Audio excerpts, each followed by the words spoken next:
Nav daudz skolotāju, kuri 28 gadu vecumā ir nominēti balvai Zelta pildspalva.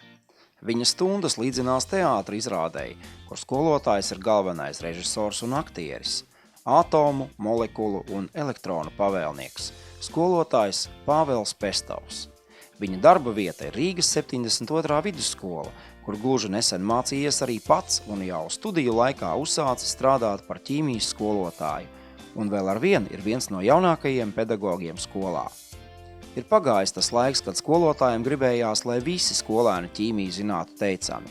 Tādēļ par stingrāko skolotāju viņš netiek dēvēts, jo viņa mērķis ir skolēniem parādīt pasauli ķīmiķa acīm, un to viņš labprāt dara.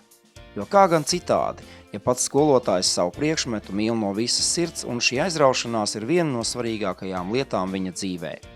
Kolēģi saka, ka skolotājs Pāvels esot ejošs, skrienošs un darošs.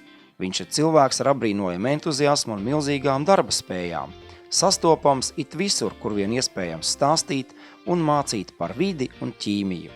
Vai tā būtu dabaszinību skola, Rīgas Tehniskā universitāte vai zinātnieku nakts, skolotājs Pāvels tur noteikti būs.